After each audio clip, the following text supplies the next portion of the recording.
বৈষম্য ছিল, মানুষের মধ্যে ইত্তেফাক ছিল না, দয়া মায়া ছিল না। মেয়ে সন্তান জন্ম লাভ করলে মেয়েকে জীবন্ত কবর দিয়ে ফেলা হলো। আরে এমন পরিবেশ যখন সৃষ্টি হলো, পুরো জগৎ জুলুমের আঁধারে অন্ধকার হয়ে গেল, অন্ধকারাচ্ছন্ন হলো। সূর্য ওঠার পরে দুনিয়া আঁধার, রাতের বেলায় চন্দ্র ওঠার পরে আর দুনিয়া আঁধার, তারকা উদয় হওয়ার পরে দুনিয়া আঁধার। এই কারণে আমার দয়াল নবী, প্যারা নবী মুস্তাফাকে আল্লাহ পৃথিবীতে প্রেরণ করলেন যেন বৈষম্য চলে যায়, যেন মানুষের মধ্য থেকে নির্যাতন, নিপীড়ন, অত্যাচার, জুলুম, নির্যাতন, গুম, খুন ইত্যাদি চলে যায়, যেন নূরের আলো দিয়ে পুরো জগৎ আলো হয়ে যায়। আরো বলেন না সুবহানাল্লাহ।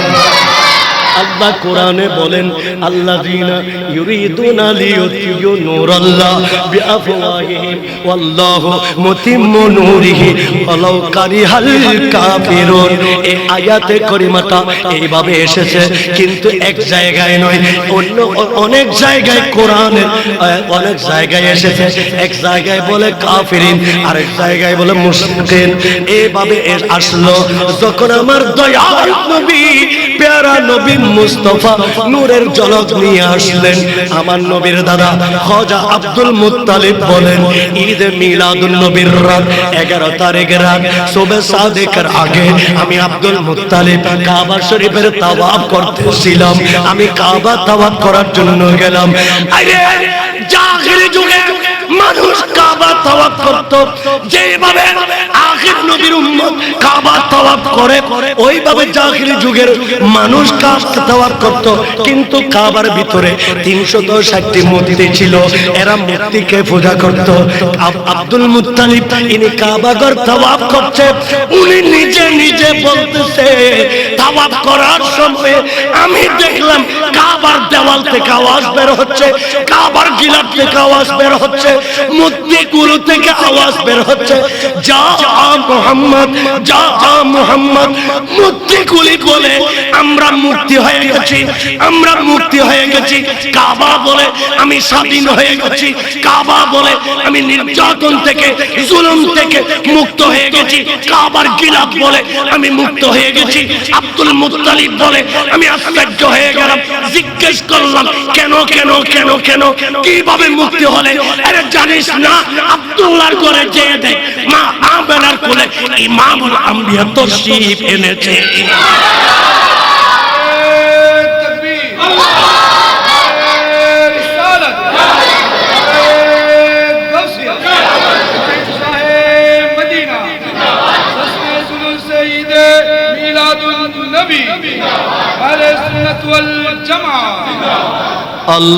اللهم صل على سيدنا مولانا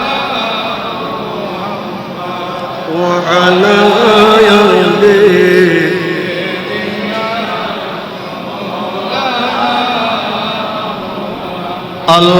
اللهم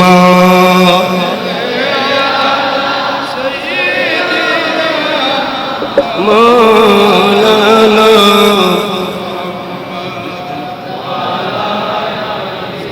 سيدنا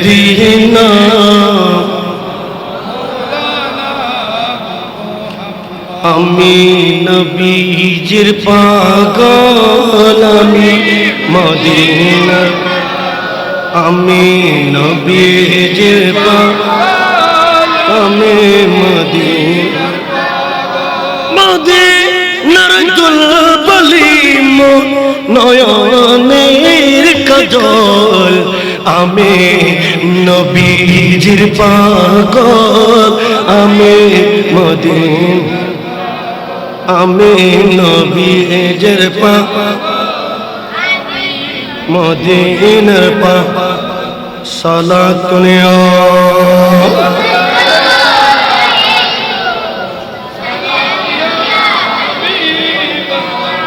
हर के इश्क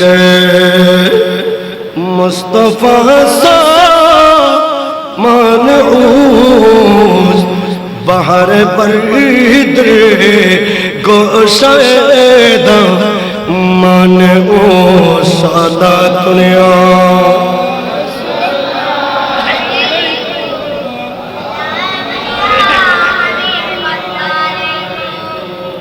प्यारा हाज़रीन আমার রাসূল যখন পৃথিবীতে এলেন নবী একটু একটু হাঁটে আমার রাসূল একটু একটু হাঁটে মক্কার অলিতে গলিতে আমার নবী হাঁটেন দুনিয়ার কোন মানুষ হাঁটলেন আকাশের মেঘ ছায়া দেয় না দুনিয়ার কোন রাজা মন্ত্রী হাঁটলে সবুজ গালিচা বিছিয়ে দেওয়া হয় না মক্কার মানুষের একটি কথা মক্কার মানুষের একটা বক্তব্য সারা দুনিয়ার মানুষ দেখেছে আমার দয়াল নবী যখন ঘর থেকে বের হতেন আকাশের মেঘ মালা এসে আমার নবীকে ছায়া দিতে নবী যেই দিকে হাঁটতেন মেঘমালা ওই দিকে হাঁটতো আমার রাসূল যেদিকে হাঁটতেন মেঘমালা ওই দিকে হাঁটতেন জুরকানি আলাল মাওয়াহিব এটা হাদিসে পাকের বড় কিতাব এই কিতাবের দ্বিতীয় খণ্ডে কিতাব ওয়ালা লিখেন আমার নবী যখন মক্কার ঘর থেকে বের হতেন মক্কার চতুর্দিকে সব রাস্তাঘাট পাথরে এটা মরুভূমি মরু এলাকা পাথরের মতো রাস্তাঘাট পাথরের কিন্তু কঠিন কঠিন পাথর আমার দয়াল নবীর নূরানি কদম আমার রাসূলের কদম পাক পাথরের লাগার সাথে সাথে পাথরটা মোমের মতো গলে যেত বলবেন না সুবহানাল্লাহ আমি কিয়ামত পর্যন্ত হাঁটলে পাথর গলে যাবে না আপনি কিয়ামত পর্যন্ত হাঁটলে পাথর গলে যাবে না কিন্তু আমার নবী ইনি যে আল্লাহর নবী এটার প্রমাণ কি এটার প্রমাণ হলো মক্কার মাটি আমার নবীকে ইজ্জত করতেন মক্কার পাহাড় ইজ্জত করতেন মক্কার পাথর ইজ্জত করতেন পাথরের উপরে আমার নবী যখন পাথরের উপরে পা মোবারক দিতেন পাথরটা কাঁদতে কাঁদতে মোমের মতো গলে যেত আরে বেয়াদবি হচ্ছে কিনা নবীর ইজ্জতের উপর আঘাত আছে কিনা পাথরটা মোমের মতো গলে পানি পানি হয়ে যেত আরো জোরে বলেন না সুবহানাল্লাহ সালাতুন ইয়া রাসূলুল্লাহ আলাইকুম মুস্তাফা নূর জনবী আমর কুন আফতাবে বুরজ ইলমে মিল্লাতুন সালাতুন ইয়া রাসূলুল্লাহ আলাইকুম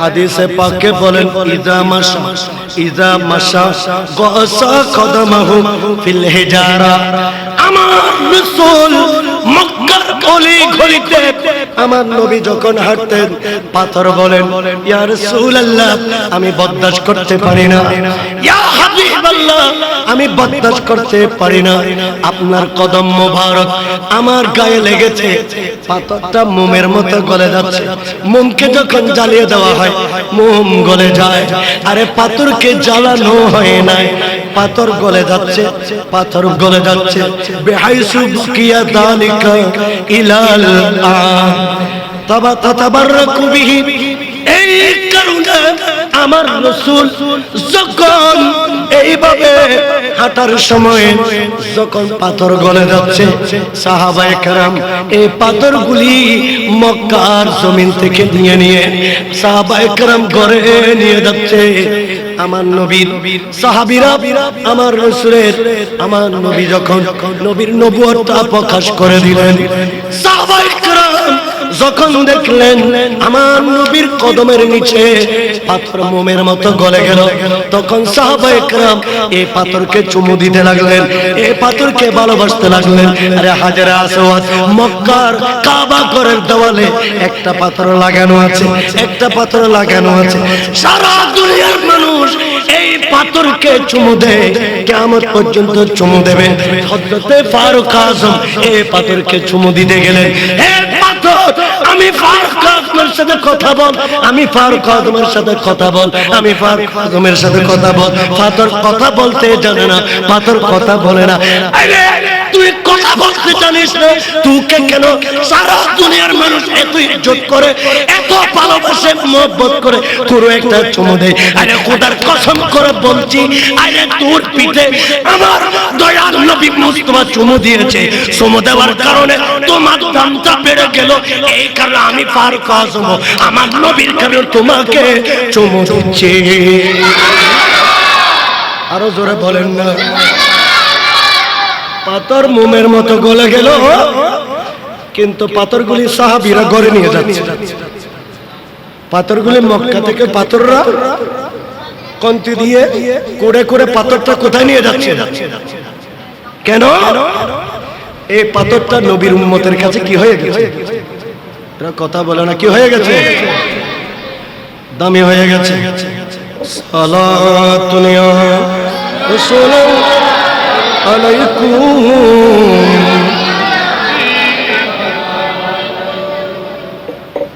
প্যারা হাজিরিন, সাহাবায়ে কেরামদেরকে মক্কার মানুষ জিজ্ঞেস করে, মক্কার মানুষ কাফেররা জিজ্ঞেস করে, পাথর নিয়ে গেলে সবার ভালো লাগবে না?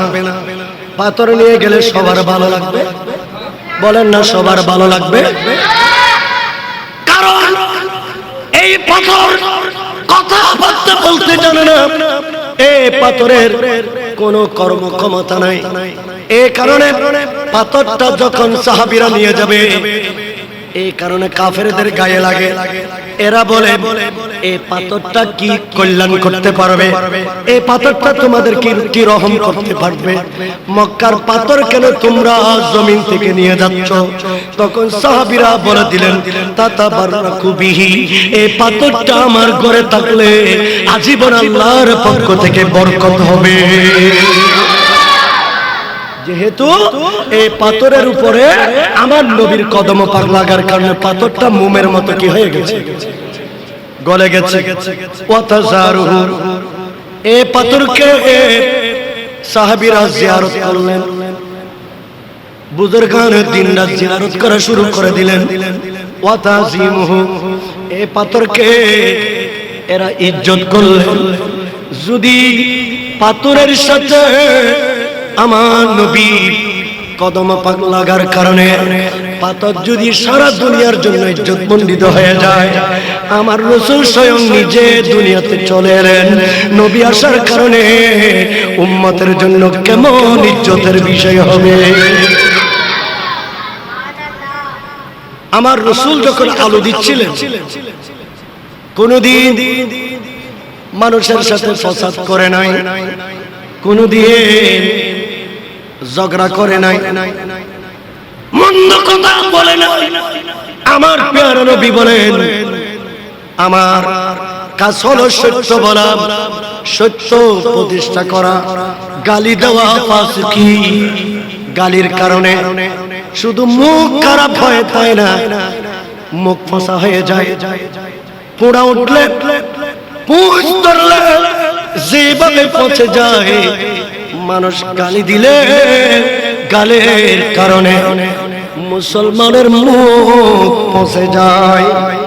এই কারণে আমার নবী বলেন, উম্মত খবরদার লা তাসুবুদ্দিন, এমন কি তোমরা শুধু মানুষকে গালি দেবে না তাই না, যদি ঘরের একটা মুরগ দেখো, ঘরের একটা মুরগি দেখো, এই মুরগিকে পর্যন্ত মুসলমান গালি দেওয়ার অধিকার নাই।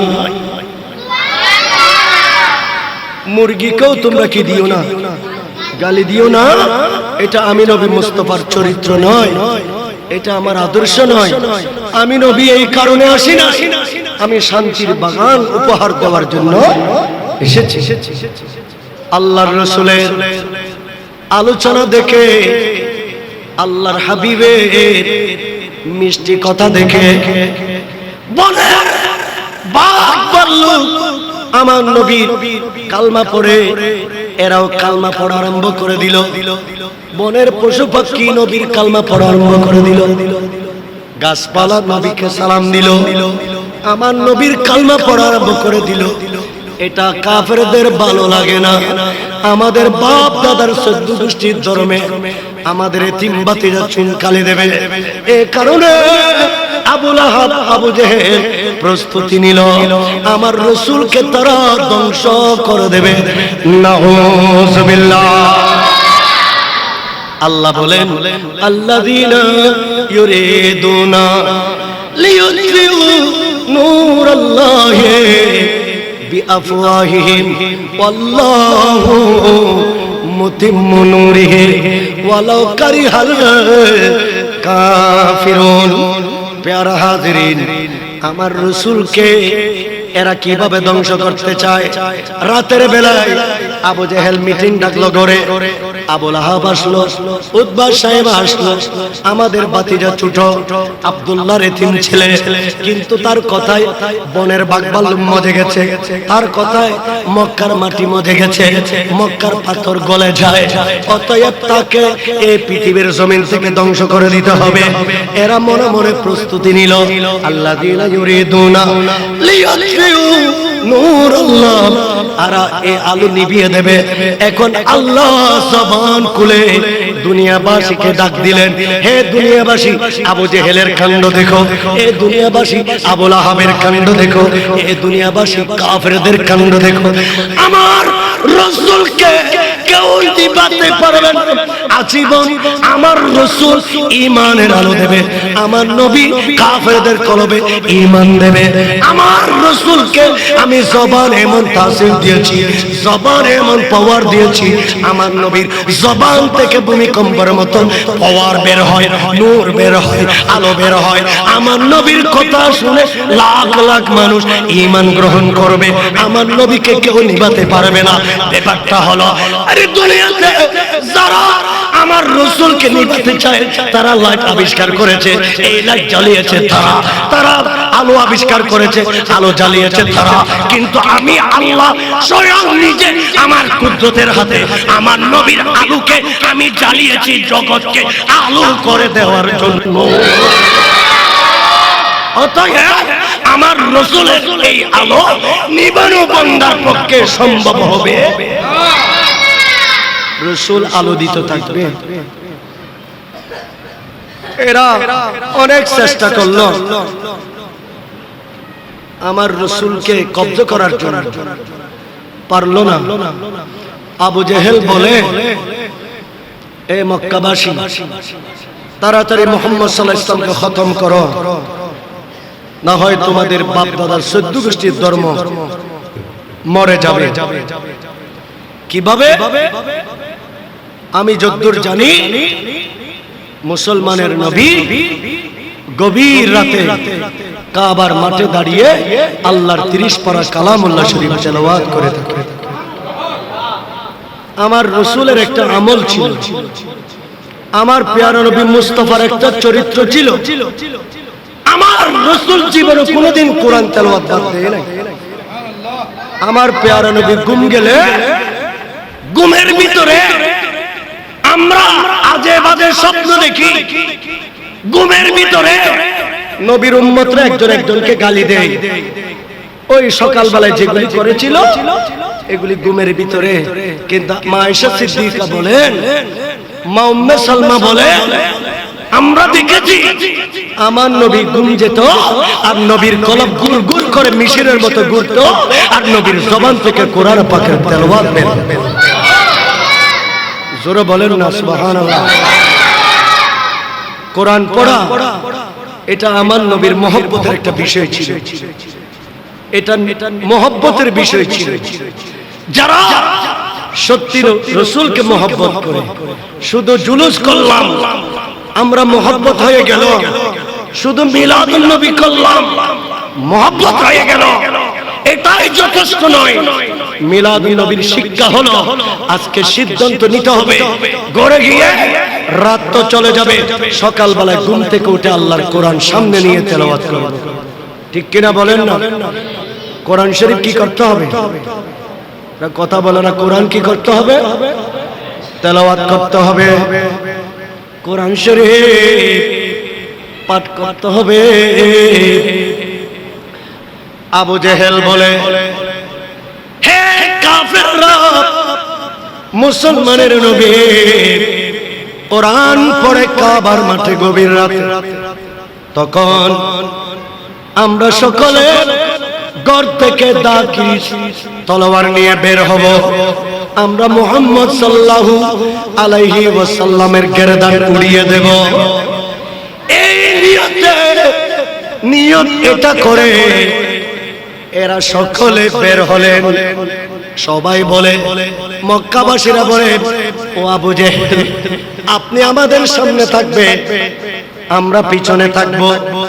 আবু জেহেল রান্দা বানিয়েছেন আমার নবীর গর্দানে, রান্দা দিয়ে নবীকে শহীদ করার জন্য। যেতে যেতে কাবার মাঠ পর্যন্ত যায়।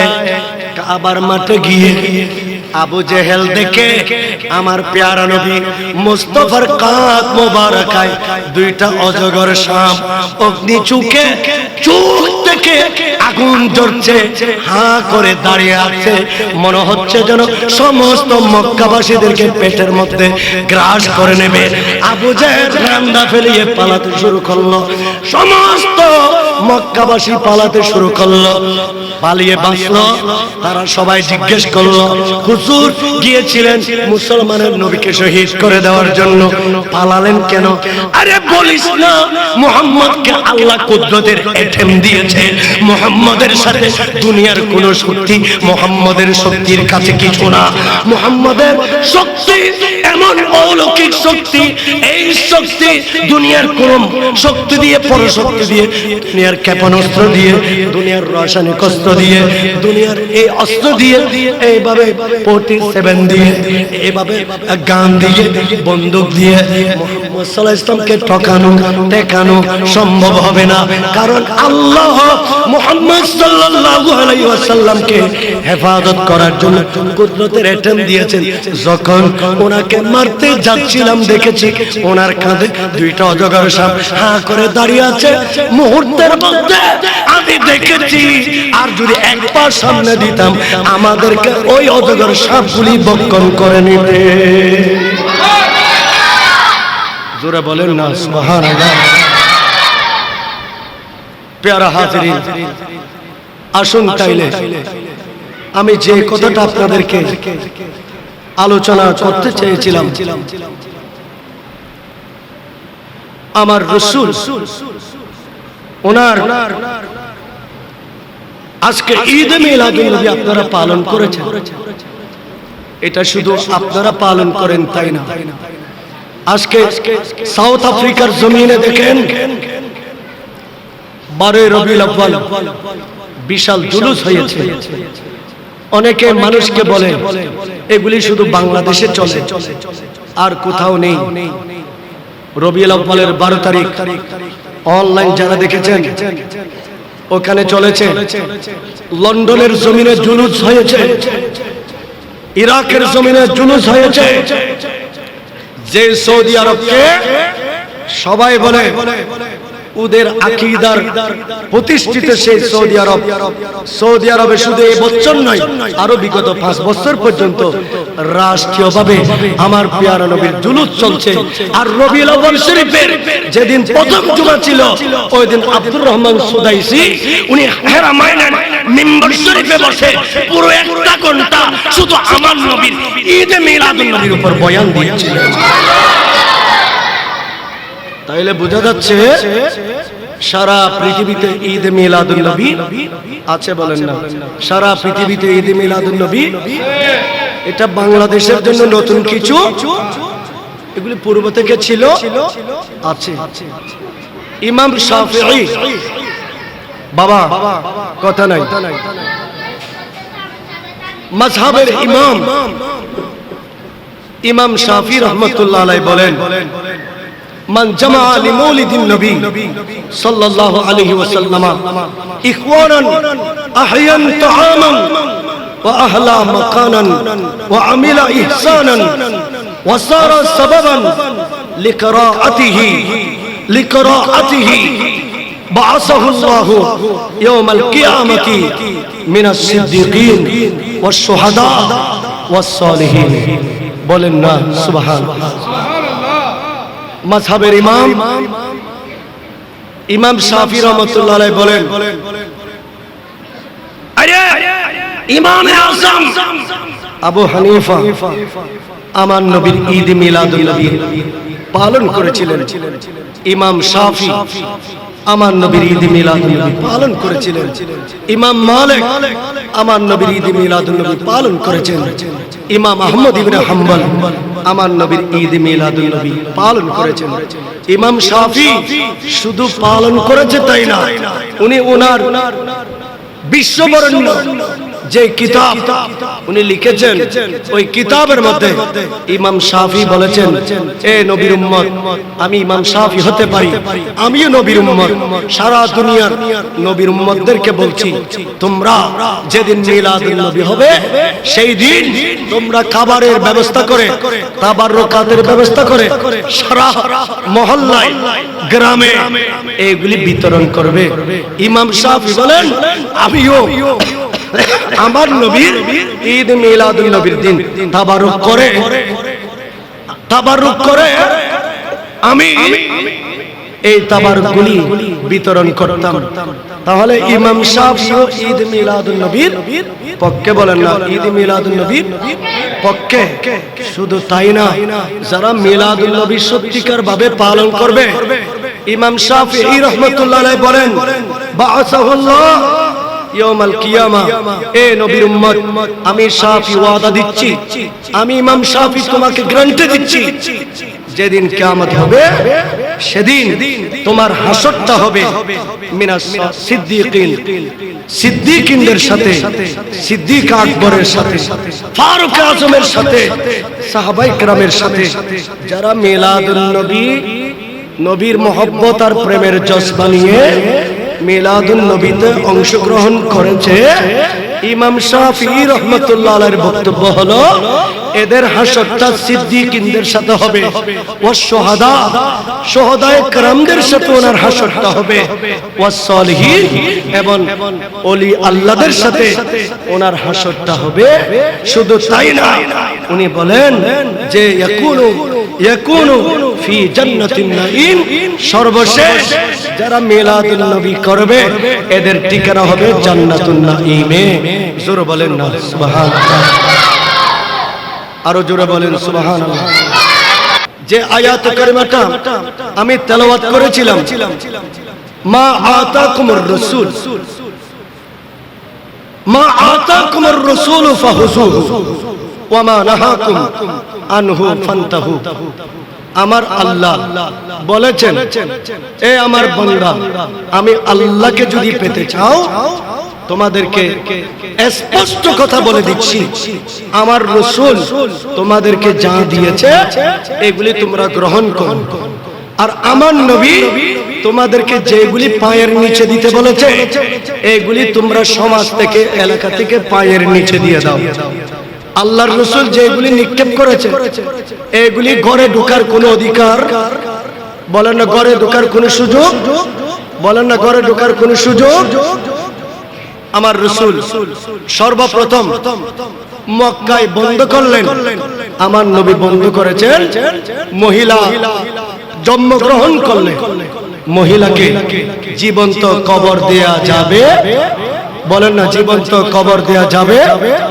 অতএব যদি মহিলা সন্তান হয় খুশি হও, আমার প্রিয় নবী বলেছেন মেয়ে সন্তান হলে খুশি হও, সুন্দরভাবে অবজ্ঞা না করে, অবহেলা না করে মেয়ে সন্তানকে তোমরা লালন পালন করো। কেন? আমার নবী বলেছেন ঘরে একজন মেয়ে সন্তান থাকা মানে মনে করবা তোমার ঘরে একটা জান্নাতের টুকরা আছে। আরো জোরে বলেন না সুবহানাল্লাহ। ঘরে দুইটা মেয়ে সন্তান আছে মানে দুইটা কি আছে? ঘরে তিনটা মেয়ে আছে মানে কয়টা জান্নাত আছে?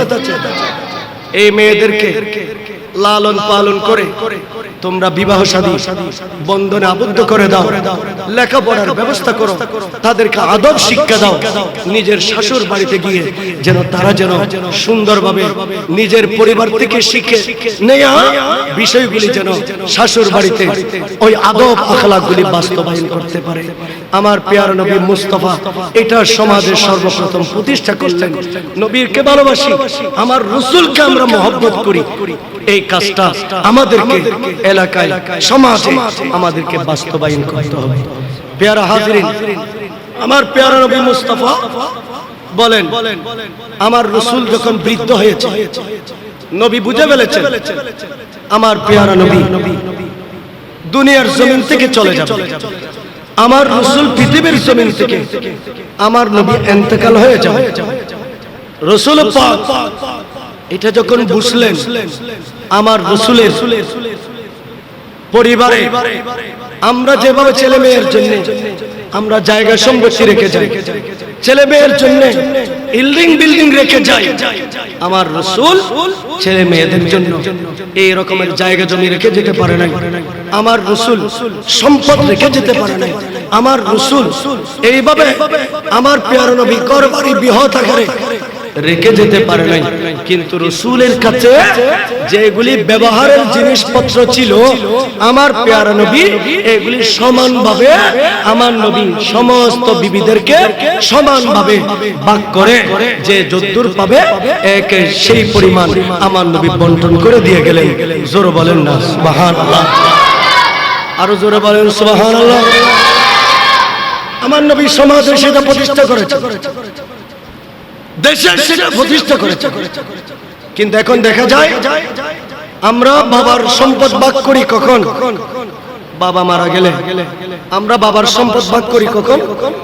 এরা কথা বলে না। বাবার সম্পদ, মার সন্তান, মার সম্পদ, বাবার সম্পত্তি আমরা মিরাস এটা ভাগ করি।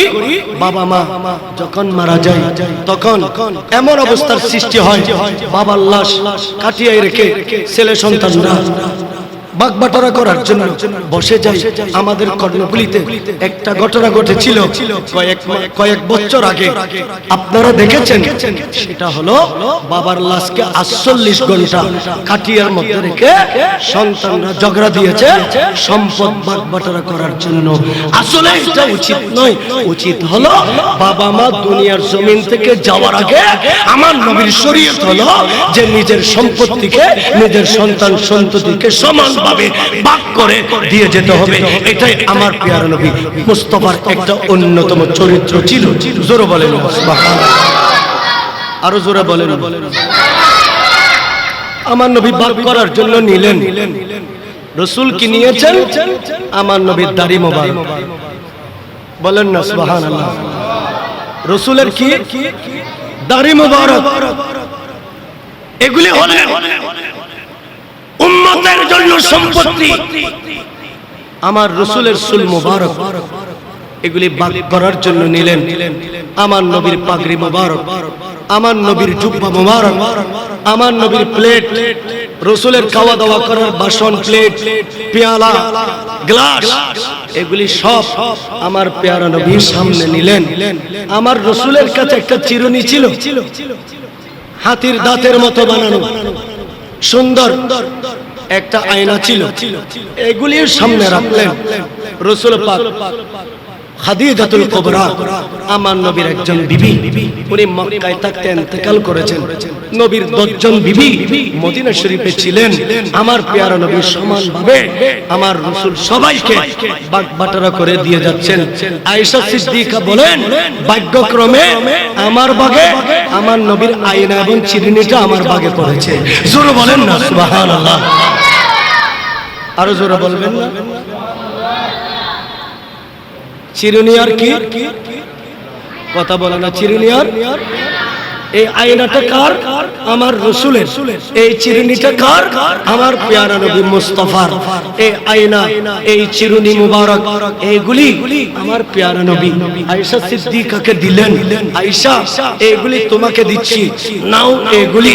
আমার নবীর একজন সাহাবী আনাস ইবনে মালিক রাদিয়াল্লাহু আনহু, আমার নবীর পকেটে একটা রুমাল ছিল, পকেটের মধ্যে রুমাল রাখা, এটা আমার দয়াল নবী মুস্তাফার একটা জিন্দা সুন্নাত। জোরে বলেন না সুবহানাল্লাহ। এখন আমরা রুমাল হিসেবে ব্যবহার করি কি?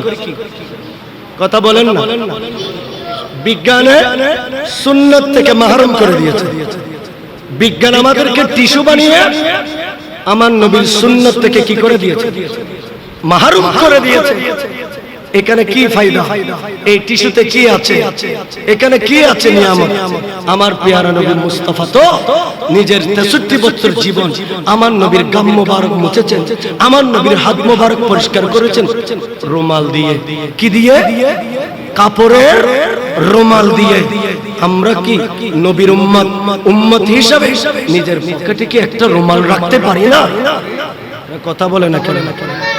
রাসূলের একটা সুন্নাহ পালন করার জন্য আমরা কি পকেটে একটা নবীজির রুমাল রাখতে পারি না?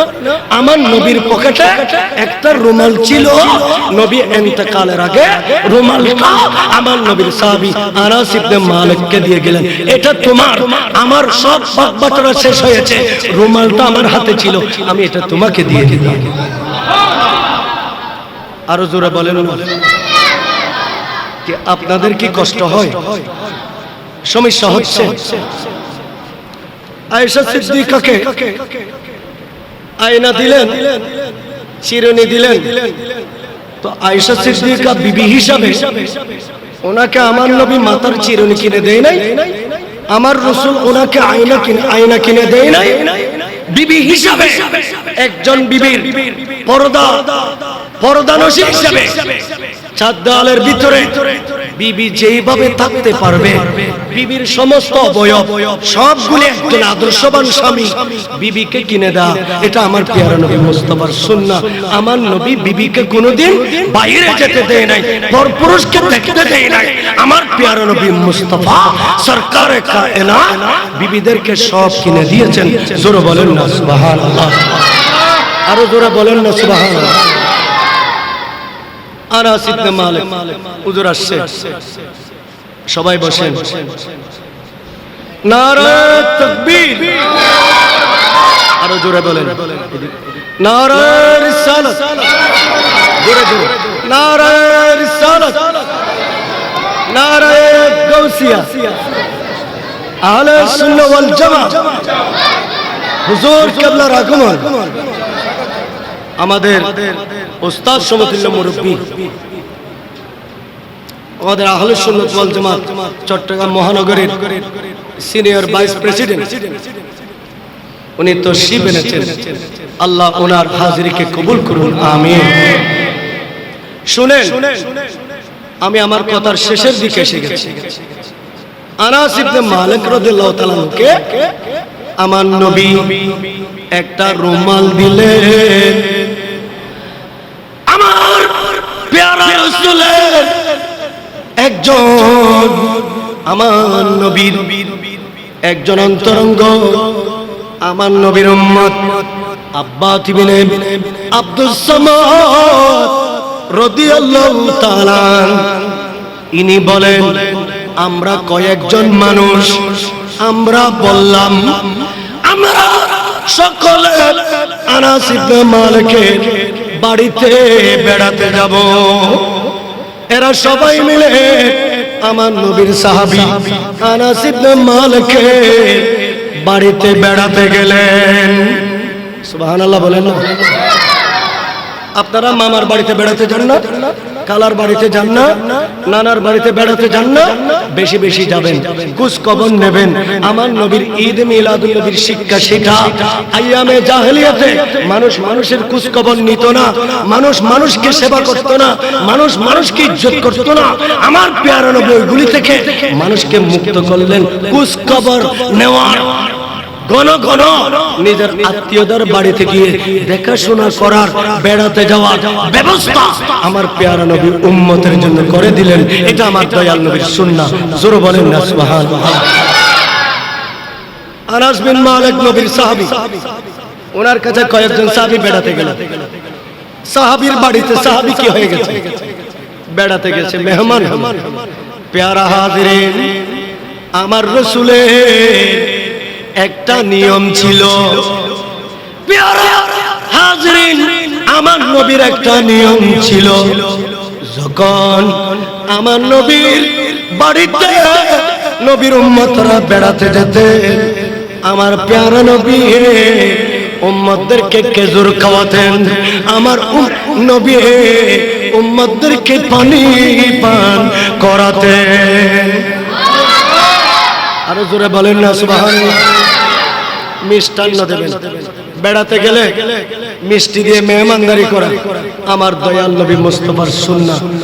দস্তরখানা বিছানো আমার নবীর সুন্নাহ। আনাস ইবনে মালিক বলেন, বিবি আমার ঘরে তো মেহমান আসছে, অতএব একটা কাজ করো, মেহমানদারি করতে হবে, দস্তরখানাটা নিয়ে আসো। দস্তরখানাটা ফ্লোরে বিছিয়ে দিই।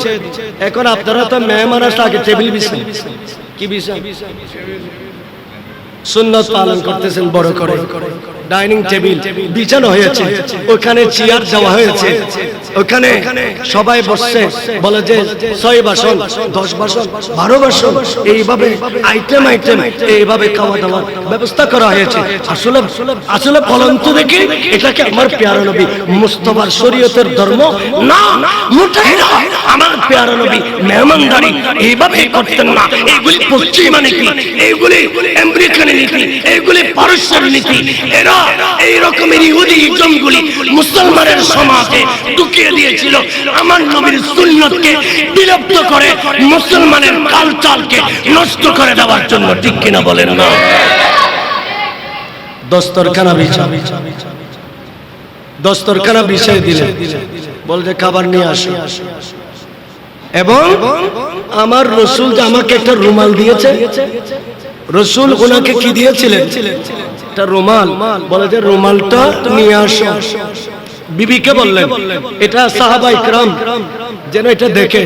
প্রথমে বলেছিলাম মক্কার পাথর, এরা বুকে বেঁধে বেঁধে ঘরে গিয়ে আইনাতে রেখে দিয়েছেন সাজিয়ে। হাই হাই, এই পাথর তাবাররুক, এই পাথরকে জিয়ারত করে, এই পাথরকে তারা আমরা মাজার জিয়ারত করলে এদের অসুবিধা হয়ে যায়। আর মক্কা মদিনার সাহাবীরা আমার নবীর কদমে লাগা পাথরকে পর্যন্ত জিয়ারত করেছেন।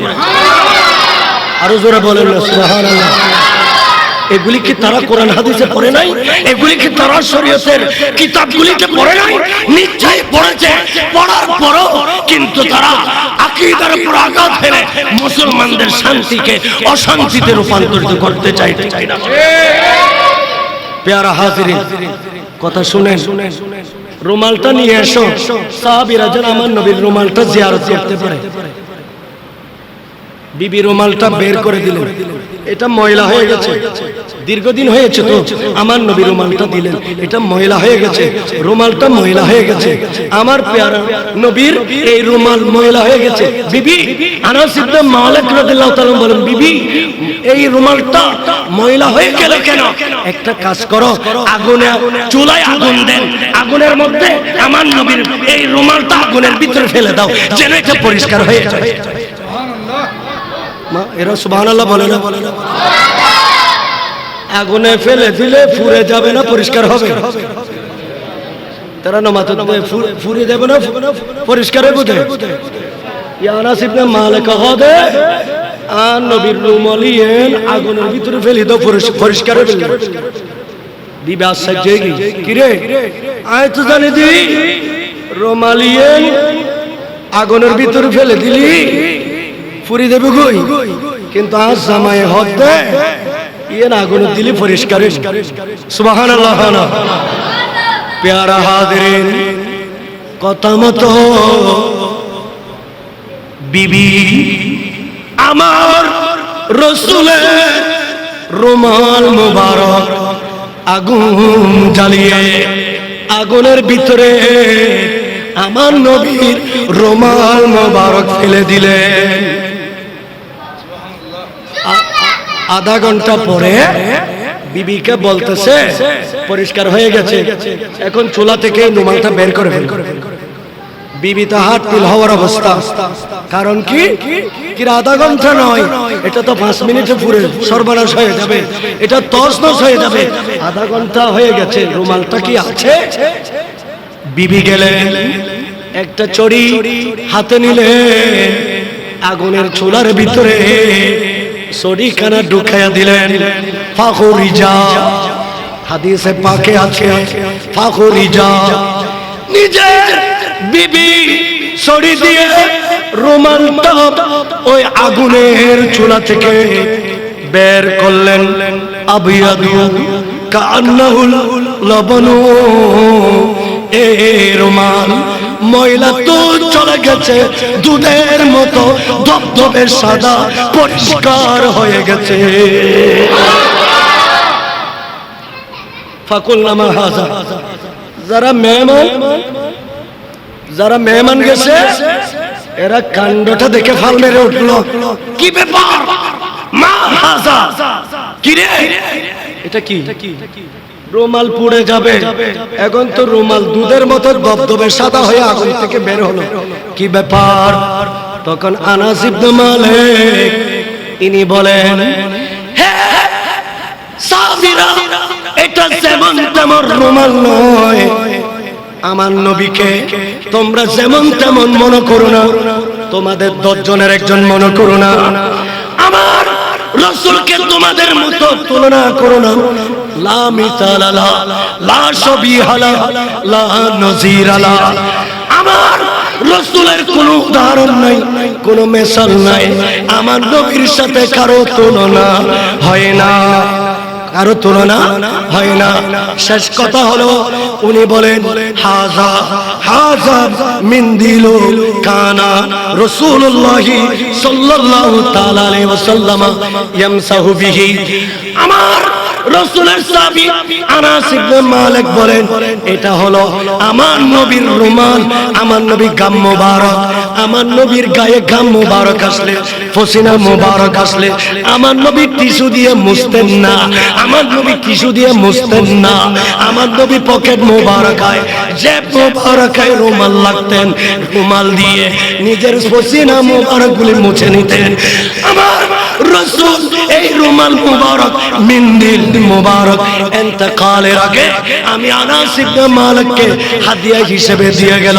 আরে জেনে রাখো, আমার রাসূলের গায়ে আমার নবীর শরীর মোবারক থেকে পসিনা মোবারক বের হয়েছে, এই পসিনা রুমাল শুষে নিয়েছে।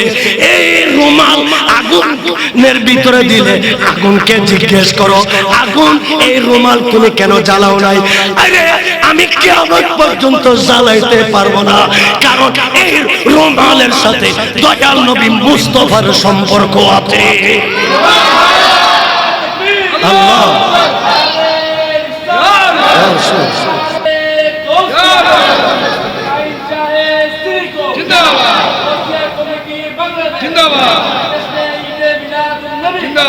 لأن النار لا تأكل شيئا। এই রুমাল নয়, আমার নবীর সাথে লেগেছে এমন আফাদ মস্তক দুনিয়ার আগুন কেন জাহান্নামের আগুন জ্বলাতে পারবে না যদি দয়া নবীর সাথে সম্পর্ক থাকে। আমার নবীর সাথে যদি সম্পর্ক থাকে, এই সম্পর্ক থেকে জ্বলাইতে পারবে না। ইমাম শাফি রাহমাতুল্লাহ আলাইহি ওনার ঈদে মিলাদুন নবীর কথা শেষ করেছেন। কি শেষ করেছেন? যারা ঈদে মিলাদুন নবী করেছে এরা ওই জান্নাতে সিদ্দিকিনদের সাথে থাকবে, সিদ্দিকিনদের সাথে থাকবে, শহীদদের সাথে থাকবে, সালেহিনদের সাথে থাকবে।